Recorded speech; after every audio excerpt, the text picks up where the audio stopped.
que é a questão da predestinação e do livre-arbítrio.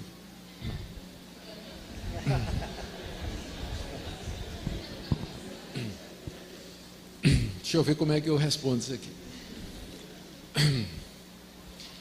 Eu vou tentar dar uma resposta breve para uma questão extremamente complicada e que já vem sendo debatida há 2000 anos na igreja, né? Sem que haja assim consenso entre todo mundo. Eu vou dizer qual é a dificuldade. A dificuldade toda é que você encontra na Bíblia duas coleções de versículos que parecem uma contradizer a outra. Então, por um lado, você tem uma longa lista de versículos que dizem que Deus é soberano, que Deus determinou tudo o que existe, que Deus predestinou aqueles que Ele quis para a salvação, que Ele escolheu quem Ele quis que vai ser salvo, que quem Deus não escolheu, esse não vai ser salvo de maneira nenhuma, só os eleitos entrarão no reino de Deus. Você tem dezenas de versículos, eu posso dar a lista para vocês que falam disso aí. Só que a mesma Bíblia tem também uma coleção de versículos que parece atribuir ao homem o livre-arbítrio, do tipo assim: quem se arrepender e crer será salvo, tornai-vos para mim e eu tornarei para vós outro, aquele que perseverar até o fim, esse será salvo. Vinde a mim todos vós que estáis cansados e oprimidos, eu vos aliviarei. Eis que estou à porta e bato, se alguém ouvir a minha voz e abrir, entrarei e cearei. Aí você fica doido, porque por um lado você tem a Bíblia dizendo, falando da predestinação, claramente, você pode dizer que você não entende a predestinação, mas dizer que ela não é bíblica, você está errado. Porque a Bíblia fala da predestinação e da eleição do começo ao fim, e não é pré-conhecimento não é que Deus anteviu, não tem nada a ver. Essa é uma tentativa de escapar da força dessas passagens. Deus elegeu quem Ele quis de acordo com o bom prazer da sua vontade. Efésios 1, Romanos 8, Romanos 9, Romanos 11, 1 Tessalonicenses 2, a lista é enorme de versículos que dizem isso. Então, por um lado, você tem um Deus que diz assim: não cai um passarinho no chão se não for a vontade de Deus, né? Não é isso que Jesus disse? Para o passarinho cair no chão tem que ser a vontade de Deus. Imagina a salvação do pecador, né? Imagina a salvação do pecador. Por outro lado, você vê Deus dizendo: ah, Jerusalém, quantas vezes eu quis ajuntar você como a galinha junta os pintinhos debaixo das asas, e você não quis. Você ouve Estevão dizendo: homens de dura cerviz, vós resistis ao Espírito Santo. Então como é que isso encaixa? A gente tenta combinar a soberania de Deus com o livre-arbítrio, e a resposta é impossível. Você não tem como. Isso é aquilo que nós chamamos em teologia de antinômio. Antinômio é quando você tem duas verdades que parecem se contradizer uma à outra. Deixa eu dar exemplo de mais dois antinômios na Bíblia. A doutrina da Trindade. Você vai encontrar um monte de versículos que dizem assim: só tem um Deus. Só tem um Deus. Ele é o único Deus verdadeiro. Ouve, ó Israel, o Senhor nosso Deus é o único Senhor. Aí você encontra um monte de versículos que diz que tem um ser chamado Pai, que é Deus, um outro chamado Filho, que é Deus, e outro que é o Espírito Santo, que também é Deus. Aí você fica: mas peraí, é um Deus só, mas tem três pessoas que aparecem na Bíblia chamadas de Deus. Como é que eu combino essas duas coisas? Não combina. É o que a gente chama de um mistério. É revelado. Você tem que aceitar que há um só Deus que subsiste em três pessoas. Não é um Deus de três cabeças, não são três deuses, não é um Deus que se manifesta de três formas diferentes. São três pessoas distintas que são um único e verdadeiro Deus. Ou seja, na matemática de Deus, 1 mais 1 mais 1 igual a 1. Na nossa, 1 mais 1 mais 1 igual a 3. Na de Deus, 1 mais 1 mais 1 igual a 1. Outro antinômio. A Bíblia fala de Jesus, tem várias passagens que se referem a Jesus Cristo como sendo o verdadeiro homem. Ele chorou, ele sentiu raiva, ele se entristeceu, ele cansava, ele comia, ele dormia, e ele sofreu e ele morreu.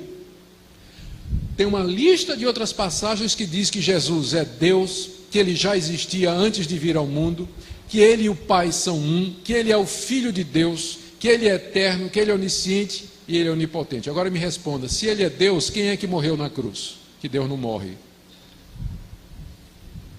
Resposta, não sei. As duas naturezas de Jesus é mais um outro mistério que a Bíblia revela e que a gente não consegue compreender. Não é que é uma contradição, é acima da nossa lógica. É acima, porque nós estamos falando de Deus, que é um ser totalmente outro. Ele é totalmente outro. Então, nós não temos como entender determinadas coisas. Então, a doutrina da predestinação e da responsabilidade humana se encaixa na mesma categoria. Deus é absolutamente soberano, só vai para o céu quem Deus escolheu e chamou.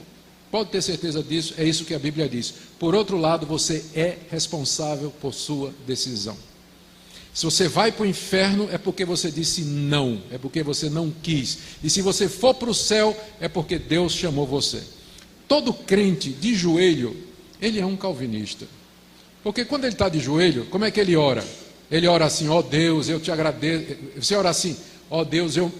Não, desculpa. Você está de joelho dizendo assim, eu me agradeço porque eu tomei a decisão.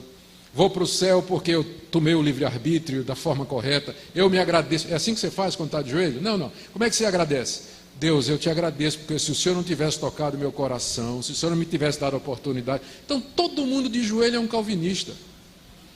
Agora, quando ele se levanta, o que é que ele faz? Chega para o vizinho e diz, se converta, não é isso que ele faz, né? Se converta, se arrependa dos seus pecados. Então, todo calvinista de pé é um arminiano. Agora, veja só, deixa eu contar uma ilustração aqui que talvez ajude mais essa questão. Imagine aqui uma rua, tá? Você tem uma rua aqui, uma calçada, e tem uma porta bem grande, escrito em cima assim, vinde a mim todos vós que estáis cansados e oprimidos, eu vos aliviarei. Aí a multidão está passando, muita gente para, olha a placa, vê o convite, uns, olha assim, vai embora, não está interessado. Outros ficam curiosos por um tempo, bota a cabeça dentro assim, olha, quero não, aí vai embora. Aí chega um que para, lê, vinde a mim, aí eu quero, eu vou. Ele entra, e quando ele entra, ele olha para a porta pelo lado de dentro, em cima do umbral está escrito, só pode vir a mim aquele que o Pai trouxer. Não é?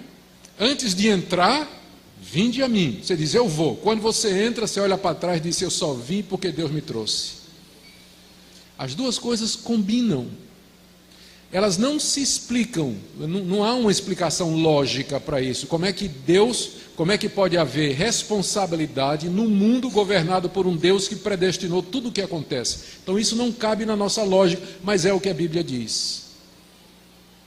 Tá? Então, minha sugestão, ainda bem que ninguém vai para o céu sob a condição de acreditar na predestinação, tá?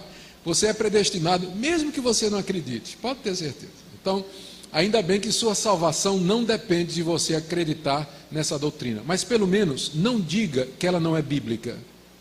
Diga assim, eu não entendo, eu sei que a Bíblia fala disso, eu não compreendo, mas eu não posso dizer que é bíblica, porque é bíblica, está na Escritura Sagrada. A gente só não sabe direito como resolver. As pessoas tentam resolver esse dilema da soberania de Deus e da responsabilidade humana, ou anulando a soberania de Deus, para deixar o homem livre, dizendo que Deus não predestina, que Deus não conhece o futuro, que Deus não determina, e aí eles vão ter que tirar da Bíblia dele um monte de versículos, ou você tem os outros que querem negar a responsabilidade humana, que são os chamados hipercalvinistas, não é? Que diz que não adianta nem evangelizar, nem precisa evangelizar, porque os eleitos virão de qualquer maneira. Então são os dois extremos que a gente tem que evitar.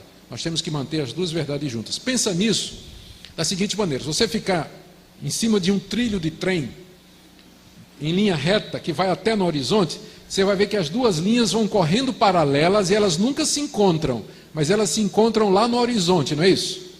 Então a soberania de Deus e a responsabilidade humana são as duas linhas desse trem, elas correm paralelas na Bíblia e se vão encontrar na eternidade, lá a gente vai compreender. Por enquanto, elas estão correndo lado a lado. Não se contradiz, estão correndo lado a lado, mas a gente não sabe como é que elas se relacionam. Tá bom assim? Todo mundo entendeu? Então vocês estão melhores do que eu, porque eu ainda continuo com dificuldade de entender.